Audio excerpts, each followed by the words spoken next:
बहुत ही सत्कारयोग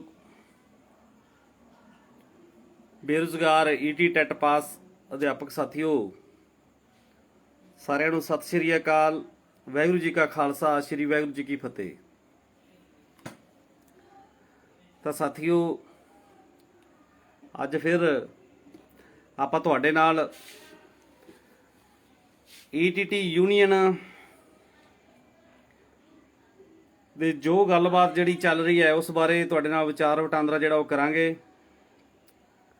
ਤਾਂ ਤੁਸੀਂ अपने सवाल ਜਿਹੜੇ ਹੈ ਉਹ ਮੈਨੂੰ ਕਮੈਂਟ ਰਾਹੀਂ ਜਿਹੜੀ ਉਹ ਕਰ ਸਕਦੇ ਹੋ ਤੇ ਆਪਾਂ ਅੱਜ ਗੱਲਬਾਤ ਜਿਹੜੀ ਉਹ ਕਰਾਂਗੇ। ਜ਼ਿਆਦਾ ਟਾਈਮ ਤਾਂ ਨਹੀਂ ਲਵਾਂਗੇ ਤੁਹਾਡੇ ਕੋਲ, ਪਰੰਤੂ ਗੱਲ ਦਾ ਆਨਸਰ ਜਿਹੜਾ ਹੈ ਉਹ ਤੁਹਾਨੂੰ ਜ਼ਰੂਰ ਮਿਲੂਗਾ। ਤਾਂ ਸਾਥੀਓ, ਪਿਛਲੇ ਦਿਨੀ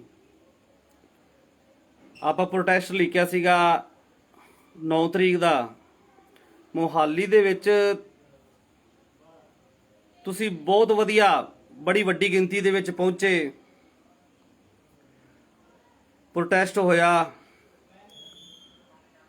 ਤਾਂ ਸਾਥੀਓ, ਉੱਥੇ ਕੁਝ ਗੱਲਾਂ ਤੁਹਾਡੇ ਨਾਲ ਆਪਾਂ ਸਾਂਝੀਆਂ ਕਰਦੇ ਹਾਂ ਕਿ ਜਿੰਦੇ ਵਿੱਚ ਕੁਝ ਸਾਥੀਆਂ ਦਾ ਕਹਿਣਾ ਸੀਗਾ ਕਿ ਗਿਣਤੀ ਬਹੁਤ ਵੱਡੀ ਹੈ ਆਪਣੀ ਅੱਜ,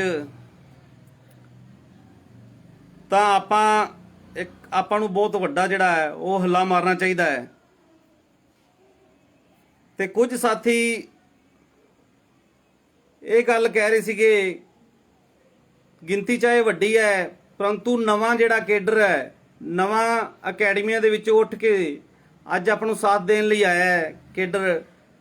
ਕਿਤੇ ਨਾ ਕਿਤੇ ਆਪਣਾ ਕੇਡਰ ਹੈ ਮਿਊਸ ਨਾ ਹੋ ਜਾਏ ਕਿ ਪਹਿਲੇ ਦਿਨ ਹੀ ਇਹਨਾਂ ਨੇ ਇਹ ਕੰਮ ਜਿਹੜਾ ਹੈ ਉਹ ਕਰਵਾਇਆ ਹੈ ਇਕੱਠਾ ਕਰਕੇ। ਤਾਂ ਸਾਥੀਓ, ਤੁਹਾਨੂੰ ਇਹ ਗੱਲ ਦੱਸ ਦਈਏ ਕਿ ਮੌਕੇ ਤੇ ਜੋ ਫੈਸਲਾ ਸਟੇਟ ਕਮੇਟੀ ਨੂੰ ਲੈਣਾ ਪੈਂਦਾ ਸਾਰੇ ਪਾਸੇ ਦੇਖ ਕੇ, ਕਿ ਮੀਟਿੰਗ ਜਿਹੜੀ ਹੈ ਉਹ ਆਪਾਂ ਨੂੰ ਮਿਲੀ ਸੀ। ਕੁਝ ਸਾਥੀਆਂ ਦੇ ਕਹਿਣਾ ਸੀਗਾ ਕਿ ਉੱਥੇ ਸਾਨੂੰ ਦੱਸਿਆ ਨਹੀਂ ਗਿਆ ਕਿ ਆਪਾਂ ਨੂੰ ਮੀਟਿੰਗ ਜਿਹੜੀ ਹੈ ਪ੍ਰਮੁੱਖ ਸਕੱਤਰ ਨਾਲ ਮਿਲੀ ਹੈ ਜਾਂ ਨਾ ਨਹੀਂ ਮਿਲੀ। ਉਸ ਬਾਰੇ ਤੁਹਾਨੂੰ ਦੱਸ ਦਈਏ, ਮੀਟਿੰਗ ਆਪਾਂ ਨੂੰ ਮਿਲੀ ਸੀਗੀ ਤਾਂ ਡੀਐਸਪੀ ਸਾਹਿਬ ਨੇ ਆਪਾਂ ਨੂੰ ਇਹ ਕਿਹਾ ਸੀਗਾ ਕਿ ਤੁਸੀਂ 11 ਤਰੀਕ ਨੂੰ ਸਾਡੇ ਕੋਲ ਪਹੁੰਚਣਾ ਹੈ, ਤਾਂ ਮੀਟਿੰਗ ਤੁਹਾਡੀ ਜਿਹੜੀ ਹੈ ਉਹ ਮੈਂ ਨਾਲ ਜਾ ਕੇ ਜਿਹੜੀ ਹੈ ਪ੍ਰਮੁੱਖ ਸਕੱਤਰ ਨਾਲ ਉਹ ਮੀਟਿੰਗ ਕਰਵਾਉਂਗਾ। ਪਰੰਤੂ ਕੀ ਹੈ, ਜਦੋਂ ਅਸੀਂ ਗਏ ਸੀਗੇ ਤਾਂ ਉਹਨਾਂ ਦੀ ਗੱਲਬਾਤ ਵੀ ਜਿਹੜੀ ਹੈ ਸੈਕਟਰੀਏਟ ਦੇ ਵਿੱਚ ਵੀ ਚੱਲ ਰਹੀ ਸੀਗੀ, ਪਰੰਤੂ ਸਮਾਂ ਜਿਹੜਾ ਉਹ ਨਹੀਂ ਮਿਲਿਆ ਸੀਗਾ। ਫਿਰ ਵੀ ਉਹਨਾਂ ਨੇ ਇਹ ਕਿਹਾ ਸੀਗਾ ਕਿ ਤੁਹਾਡੀ ਗੱਲ ਜਿਹੜੀ ਹੈ ਅਸੀਂ ਡੀਸੀ ਦੇ ਥਰੂ ਜਿਹੜੀ ਹੈ ਉਹ ਜ਼ਰੂਰ ਪਹੁੰਚਾ ਰਹੇ ਹਾਂ ਤੇ ਤੁਸੀਂ ਅਗਲੇ ਦਿਨ ਫਿਰ ਸਾਡੇ ਕੋਲ ਰੁਕੋ ਇੱਕ ਦਿਨ, ਤੇ ਅਸੀਂ ਤੁਹਾਡੀ ਗੱਲਬਾਤ ਜਿਹੜੀ ਉਹ ਕਰਾਉਂਦੇ ਹਾਂ। ਉਹ ਸਾਰੀ ਗੱਲਬਾਤ ਹੋਈ ਤਾਂ ਆਪਾਂ ਨੂੰ ਮੀਟਿੰਗ ਦਾ ਸਮਾਂ ਵੀ ਜਿਹੜਾ ਹੈ ਉਹ ਮਿਲ ਚੁੱਕਿਆ ਸੀਗਾ। ਪਰੰਤੂ ਸਾਥੀਓ, ਤੁਹਾਨੂੰ ਪਤਾ ਹੈ ਕਿ ਪਿਛਲੇ ਦਿਨ ਹੀ ਸਰਕਾਰ ਦੇ ਵਿੱਚ ਉਥਲ ਪੁੱਥਲ ਹੋਣ ਦੇ ਕਾਰਨ ਉਹ ਸਮਾਂ ਜਿਹੜਾ ਹੈ ਆਪਾਂ ਮੀਟਿੰਗ ਜਿਹੜੀ ਹੈ ਉਹ ਨਹੀਂ ਕਰ ਪਾਏ। ਤੇ ਸਾਥੀਓ, ਹੌਸਲਾ ਨਹੀਂ ਛੱਡਣਾ। 2364 ਤੇ 6635 ਇਹ ਤੁਹਾਡੇ ਸੰਘਰਸ਼ ਦੇ ਨਾਲ ਹੀ ਪੋਸਟਾਂ ਨਿਕਲੀਆਂ ਨੇ, ਤਾਂ ਇਹਨਾਂ ਨੂੰ ਕੰਪਲੀਟ ਵੀ ਜਿਹੜੀ ਹੈ ਉਹ ਕਰਵਾਵਾਂਗੇ। ਜੇਕਰ ਆਪਾਂ ਇਹ ਸਰਕਾਰ ਦੇ ਸੰਗੀ ਤੇ ਨਹੁੰ ਦੇ ਕੇ ਪੋਸਟਾਂ ਕਢਵਾ ਸਕਦੇ ਹਾਂ ਤੇ ਆਪਾਂ ਇਸ ਨੂੰ ਕੰਪਲੀਟ ਵੀ ਕਰਵਾ ਸਕਦੇ ਹਾਂ। ਤੇ ਸਾਥੀਓ, ਜੋ ਕੱਲ ਇੱਕ ਆਪਣੀ ਮੀਟਿੰਗ ਹੋਈ ਸੀ, ਇਹ ਮੈਂ ਇੱਕ ਛੋਟਾ ਜਿਹਾ ਆਪਦਾ ਸਪਸ਼ਟੀਕਰਨ ਦੇਣਾ ਚਾਹੁੰਦਾ। ਤੁਹਾਨੂੰ ਸਭ ਨੂੰ ਪਤਾ ਹੈ ਕਿ ਕੁਝ ਅੱਜ ਗੱਲਾਂ ਹੋਈਆਂ ਸੀ ਕਿ ਦੀਪਕ ਪ੍ਰਧਾਨ ਨੇ ਸਿਰਫ 2364 ਦੀ ਗੱਲ ਜਿਹੜੀ ਹੈ ਉਹ ਕੀਤੀ ਹੈ ਤੇ 6635 ਦੀ ਗੱਲ ਜਿਹੜੀ ਹੈ ਪੇਪਰ ਦੀ ਉਹ ਭਾਵੇਂ ਲੇਟ ਹੋ ਜਾਏ ਉਹ ਗੱਲਬਾਤ ਕੀਤੀ ਹੈ। ਤਾਂ ਸਾਥੀਓ, ਘੱਟੋ ਘੱਟ ਮੇਰੇ ਨਾਲ 10 ਤੋਂ 15 ਆਪਣੇ ਅਧਿਆਪਕ ਸਾਥੀ ਜਿਹੜੇ ਆ ਬੇਰੁਜ਼ਗਾਰ ਮੇਰੇ ਨਾਲ ਮੀਟਿੰਗ ਕਰਨ ਗਏ ਸੀਗੇ। ਤਾਂ ਬੈਕਲੌਗ ਦੀਆਂ ਜਿਹੜੀਆਂ ਹੋਰ ਸਾਮੀਆਂ ਹੈਗੀਆਂ ਨੇ 870, ਉਹਨਾਂ ਦੀ ਵੀ ਸਾਰੀ ਗੱਲਬਾਤ ਕੀਤੀ। ਜੋ ਸਾਡੇ ਮੰਗ ਪੱਤਰ ਦੇ ਉੱਪਰ ਲਿਖਿਆ ਹੋਇਆ ਸੀ ਹਰੇਕ ਮੁੱਦੇ ਤੇ ਜਿਹੜੀ ਉਹ ਅਸੀਂ ਗੱਲਬਾਤ ਕੀਤੀ ਹੈ। ਤਾਂ ਸਾਥੀਓ ਮੈਂ ਤੁਹਾਨੂੰ ਦੱਸ ਦਿਆਂ ਕਿ ਪਹਿਲਾਂ ਵੀ ਤੁਹਾਡੇ ਨਾਲ ਖੜੇ ਸੀ, ਅੱਜ ਵੀ ਖੜੇ ਆ। 2364 ਨੂੰ ਫਸਟ ਪ੍ਰੈਫਰੈਂਸ ਦੇ ਕੇ ਇੱਕ ਆਪਾਂ ਜਿਹੜੀ ਆ ਉਹਨੂੰ ਕਰਵਾਉਣਾ ਹੈ, ਸਿਰੇ ਤੱਕ ਲਾਉਣਾ ਹੈ। ਤੇ 6635 ਨੂੰ ਵੀ ਜਲਦੀ ਹੀ ਪੇਪਰ ਕਰਾਉਣ ਦੀ ਪੂਰੀ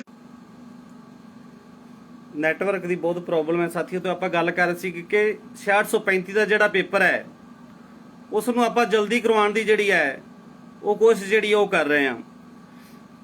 ਤਾਂ ਸਾਥੀਓ ਹੁਣ ਗੱਲ ਹੈ ਵੀ ਜਿੰਨੀ ਦੇਰ ਤੱਕ ਸਰਕਾਰ ਨੂੰ ਪਹਿਲਾਂ ਵਾਲਾ ਰੂਪ ਜਿਹੜਾ ਹੈ ਉਹ ਨਹੀਂ ਦਿਖਾਇਆ ਜਾਂਦਾ, ਜੋ ਸ਼ੁਰੂਆਤ ਤੋਂ ਲੈ ਕੇ 2016 ਤੋਂ ਆਪਾਂ ਚੱਲੇ ਹੋਏ ਆ, ਤੇ ਇੱਕ ਇਸ ਤਰ੍ਹਾਂ ਦਾ ਰੂਪ ਜਿਹੜਾ ਹੈ ਉਹ ਜਥੇਬੰਦੀ ਨੇ ਦਿਖਾਇਆ ਹੈ ਕਿ ਕਿੰਨੇ ਪ੍ਰੋਟੈਸਟ ਕਰਕੇ ਤੁਸੀਂ ਜਿਹੜੀ ਹੈ ਉਹ ਭਰਤੀ ਲਈ ਹੈ। ਤਾਂ ਹੁਣ ਕਰੋ ਜਾਂ ਮਰੋ ਵਾਲੀ ਜਿੰਨੀ ਦੇਰ ਤੱਕ ਆਪਾਂ ਫਿਰ ਇਹ ਜੰਗ ਨਹੀਂ ਵਿੜਦੇ ਉਨੀ ਦੇਰ ਤੱਕ ਆਪਣੀਆਂ ਪੋਸਟਾਂ ਜਿਹੜੀਆਂ ਨੇ ਉਹ ਪੂਰੀਆਂ ਕੰਪਲੀਟ ਜਿਹੜੀਆਂ ਨਹੀਂ ਹੋਣੀਆਂ। ਤਾਂ ਤੁਹਾਨੂੰ ਪਤਾ ਹੈ ਕਿ ਜਿਹੜੇ ਮੁੱਖ ਮੰਤਰੀ ਸਾਹਿਬ ਨਵੇਂ ਨਿਯੁਕਤ ਸਾਡੇ ਸੀਐਮ ਸਾਹਿਬ ਜਿਹੜੇ ਆ ਉਹ ਆਏ ਤੇ ਕਹਿ ਰਹੇ ਨੇ ਕਿ ਅਸੀਂ ਬਹੁਤ ਜਲਦ ਤੁਹਾਡਾ ਜਿਹੜਾ ਹੈ ਭਰਤੀ ਦਾ ਹੱਲ ਜਿਹੜਾ ਹੈ ਬੇਰੁਜ਼ਗਾਰੀ ਦਾ ਖਾਸ ਕਰਕੇ ਉਹ ਕਰਾਂਗੇ। ਪਰੰਤੂ ਅੱਜ ਕਾਫੀ ਦਿਨ ਹੋ ਚੱਲੇ ਨੇ, ਕਾਫੀ ਜ਼ਿਆਦਾ ਮਿਹਨਤ ਕਰਨ ਦੇ ਬਾਵਜੂਦ ਵੀ ਸਾਡੀ ਜਿਹੜੀ ਹੈ ਮੀਟਿੰਗ ਜਿਹੜੇ ਹਜੇ ਤੱਕ ਨਹੀਂ ਹੋ ਰਹੀ। ਸਿਰਫ ਇੱਕ ਡਿਪਟੀ ਸੈਕਟਰੀ ਨਾਲ ਸਾਡੀ ਜਿਹੜੀ ਹੈ ਸੀਐਮ ਦੇ ਨਾਲ ਹੋਈ ਹੈ। ਤਾਂ ਅੱਜ ਵੀ ਗੱਲਬਾਤ ਸਾਡੀ ਹੋਈ ਸੀਗੀ ਪ੍ਰਸ਼ਾਸਨ ਦੇ ਨਾਲ, ਪਰੰਤੂ ਹਜੇ ਵੀ ਡਾਵਾਡੋਲੀ ਹੈ ਕਿ ਮੀਟਿੰਗ ਜਿਹੜੀ ਹੈ ਤੁਹਾਡੀ ਹਜੇ ਕੁਝ ਦਿਨ ਬਾਅਦ ਹੀ ਜਿਹੜੀ ਹੈ ਹੋਊਗੀ। ਅਸੀਂ ਹਜੇ ਮੀਟਿੰਗ ਜਿਹੜੀ ਉਹ ਨਹੀਂ ਦੇ ਸਕਦੇ। ਤਾਂ ਸਾਥੀਓ ਜਿੰਨੀ ਦੇਰ ਤੱਕ ਆਪਣੀ ਸੀਐਮ ਦੇ ਨਾਲ ਮੀਟਿੰਗ ਨਹੀਂ ਹੁੰਦੀ ਉਨੀ ਦੇਰ ਤੱਕ ਆਪਣਾ ਹੱਲ ਨਹੀਂ ਹੋਣ ਵਾਲਾ। ਤਾਂ ਡਟ ਜਾਓ। 28 ਤਰੀਕ ਦਾ ਆਪਣਾ ਐਕਸ਼ਨ ਲਿਖਿਆ ਹੋਇਆ ਖਰੜ ਦਾ। ਤਾਂ ਜਿਵੇਂ ਤੁਸੀਂ ਮੋਹਾਲੀ ਦੇ ਵਿੱਚ ਪਹੁੰਚੇ ਸੀਗੇ ਤੇ ਵੱਡੀ ਗਿਣਤੀ ਦੇ ਵਿੱਚ ਤੁਸੀਂ ਸਾਰੇ ਸਾਥੀਆਂ ਨੇ ਹੁਣ ਖਰੜ ਨਵੀਂ ਜਗ੍ਹਾ ਤੇ ਜਿੱਥੇ ਆਪਾਂ ਪਹੁੰਚਣਾ ਹੈ ਉੱਥੇ ਵੀ ਇੱਕ ਇਤਿਹਾਸ ਰਚਣਾ ਹੈ ਕਿ ਪਟਿਆਲੇ ਦੇ ਵਿੱਚ ਇਤਿਹਾਸ ਰਚੇ ਹੋਏ ਨੇ। ਤਾਂ ਹੁਣ ਖਰੜ ਦੇ ਵਿੱਚ ਇੱਕ ਐਸਾ ਇਤਿਹਾਸ ਰਚਾਂਗੇ ਕਿ ਜਿੰਦੇ ਵਿੱਚ ਦੋਵੇਂ ਭਰਤੀਆਂ ਸਾਡੀਆਂ 2364 ਹੈ ਚਾਹੇ ਉਹ 6635 ਹੈ, ਅਸੀਂ ਉਹ ਜਿਹੜੀ ਹੈ ਕੰਪਲੀਟ ਕਰਵਾਉਣੀ ਹੈ ETT ਦੇ ਫਸਟ ਪ੍ਰੈਫਰੈਂਸ ਤੇ। ਤਾਂ ਸਾਥੀਓ ਇਹ ਤੁਹਾਡੇ ਸਾਥ ਨਾਲ ਹੋਣਾ ਹੈ। ਤਾਂ ਯਾਦ ਰੱਖੋ ਅੱਜ ਦਾ ਮੈਸੇਜ ਜਿਹੜਾ ਮੈਂ ਤੁਹਾਡੇ ਤੱਕ ਪਹੁੰਚਾਉਣਾ ਚਾਹਣਾ ਕਿ 2364 ਤੇ 6635 ਜੇ ਆਪਾਂ ਕਢਵਾਈਆਂ ਨੇ ਤਾਂ ਇਹਨਾਂ ਨੂੰ ਸਿਰੇ ਤੱਕ ਵੀ ਲਾਵਾਂਗੇ, ਕਿਉਂਕਿ ਇਸ ਦਾ ਹੱਕ ਜਿਹੜਾ ਹੈ ETT ਦਾ, ਤੇ ETT ਦਾ ਨੋਟੀਫਿਕੇਸ਼ਨ ਆਇਆ ਹੋਇਆ ਹੈ ਤੇ ETT ਨੂੰ ਹੀ ਇਸ ਦਾ ਹੱਕ ਜਿਹੜਾ ਉਹ ਮਿਲੂਗਾ। ਤਾਂ ਉਹ ਤੁਹਾਡੇ ਸਾਰਿਆਂ ਦੇ ਸਾਥ ਨਾਲ ਮਿਲੂਗਾ। ਤੇ ਗੱਲ ਨੂੰ ਯਾਦ ਰੱਖਿਓ ਕਿ ਜੇਕਰ ਆਪਾਂ ਆਪਸ ਦੇ ਵਿੱਚ ਕਿਸੇ ਤਰ੍ਹਾਂ ਦਾ ਕੋਈ ਅਣਸੁਆਮੀ ਜਿਹੜੀ ਇੱਕ ਦੂਜੇ ਤੋਂ ਸੁਣ ਕੇ ਗੱਲਾਂ ਉਹਨਾਂ ਦੇ ਮਗਰ ਲੱਗ ਜਾਵਾਂਗੇ ਤਾਂ ਆਪਾਂ ਜਿਹੜੀ ਹੈ ਉਹ ਸਿਰੇ ਤੱਕ ਨਹੀਂ ਪਹੁੰਚ ਪਾਵਾਂਗੇ। ਜੇਕਰ ਪਹਿਲਾਂ ਤਾਂ ਵਿਸ਼ਵਾਸ ਰੱਖਿਆ ਜਿਵੇਂ ਉਵੇਂ ਵਿਸ਼ਵਾਸ ਰੱਖੋ। ਅੱਜ ਵੀ ਸਟੇਟ ਕਮੇਟੀ ਜਿਹੜੀ ਹੈ ਤੁਹਾਡੇ ਨਾਲ ਖੜੀ ਹੈ ਹਰੇਕ ਗੱਲ ਤੇ। ਸਾਥੀਓ ਤੁਹਾਨੂੰ ਦੱਸ ਦਈਏ ਕਿ ਜਿਹੜੀ 364 ਪੋਸਟ ਆਈ ਹੈ ਉਹ ਵੀ ਸੰਘਰਸ਼ ਕੀਤਾ ਹੈ, ਟੇਬਲ ਟਾਕ ਤੇ ਜਿਹੜੀ ਉਹ ਗੱਲਬਾਤ ਕੀਤੀ ਹੈ ਤਾਂ ਹੀ ਮਿਲੀ ਹੈ। ਤੇ 6635 ਤੁਹਾਡੇ ਸਾਹਮਣੇ ਹੈ।